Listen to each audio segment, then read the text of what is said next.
We'll have our conversation afterwards.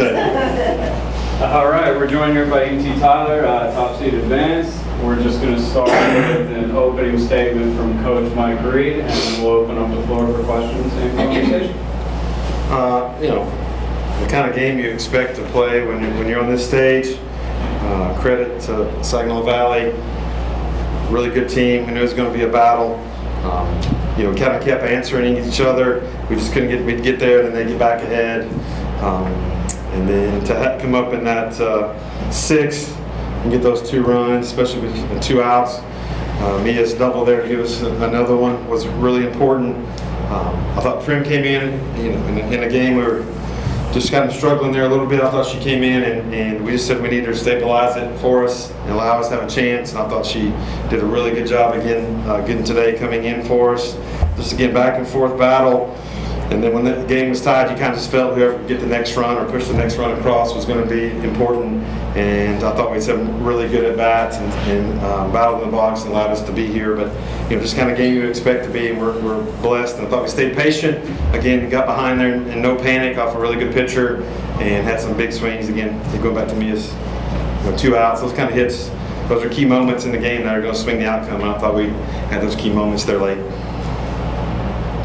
Coach, it seemed like it was different players today than as opposed to yesterday. Mia has the big swing, JT has a big swing, Watson, continues to produce, but it seems like, and Geyer has a big swing as well. But it's been, kind of different players along the way. What's that talk about the depth of your team? Yeah, just to see their growth. I think the one thing you talk about offensively in the box is, adjustability. When you're facing someone, what's that pitcher doing each time? And when you're young, sometimes that can take longer. And to see some of their growth.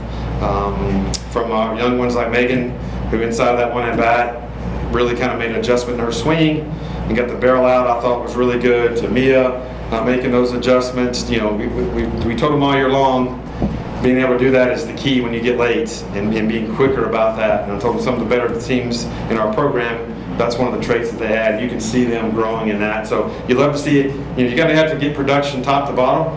And to be able to have that belief that anyone, even with 2 outs, no matter where we're in the lineup, we still have a chance to knock that run in, I think is critical for our team at this stage.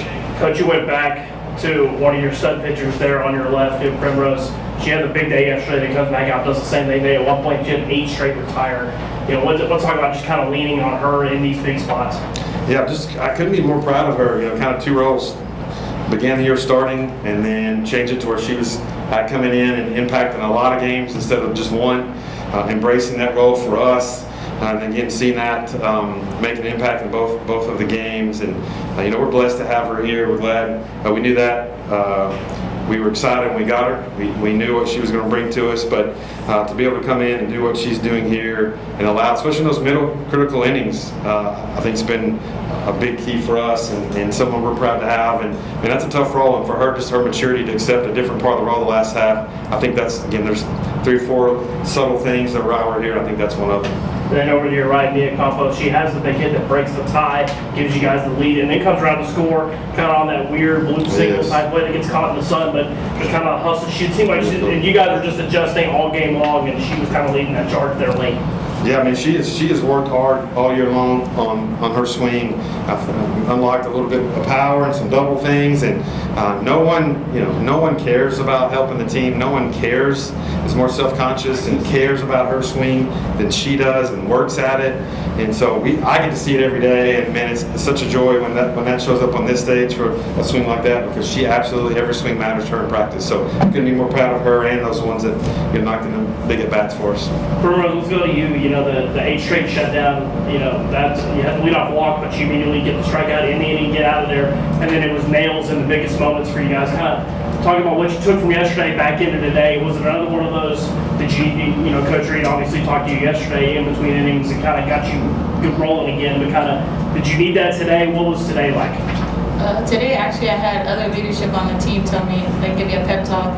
So, JT Smith, I had her, tell me that I need to get my things together. And same as yesterday, if I got it from Coach Reed, I could rely on my other leadership on the team. So, getting it from JT, I asked her, can you give me a pep talk? I need this for this next inning. And that's what I did. It helped me get through the next 2 innings. And then being obviously a big swing, just kind of talk us through that at-bat, that inning.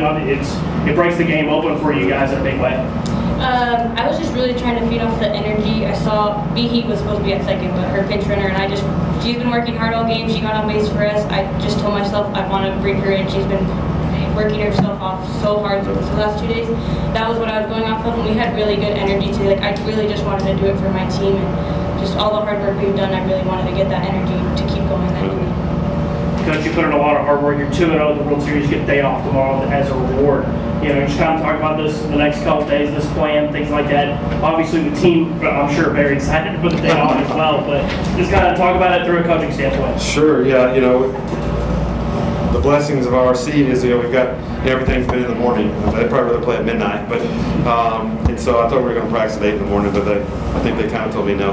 But just excited. Yeah, one of the things of winning, one of the rewards is you get a day to rest, and all your pitchers get a day, and because you know this is just. Yeah, it's emotionally as much as it is physically, and so to take a deep breath, and it's hard to earn that, to be 2-0 in the national tournament here. Proud of them. We'll need that kind of a regroup. They're going to probably, you know, they love to sleep in, so we'll give them a little time in the morning. Staff has done. I'll mention that they've done a great job of cutting film, getting ready. I mean, it's tough. It's tournament time. You find out, and then you've got a lot of times the staff is skipping dinner and those kind of things to make sure. So I definitely want to thank them, and we'll get hard to work. So it gives us a little bit of time to kind of get some things pre-set up. So maybe we'll eat dinner tonight. But just proud of them. Give them a little break and physical and emotional deep breath, and be ready to go when there'll be a tough test waiting on us, whoever that is. Come on. Nope. So, thanks, y'all. Thank you. Thank you.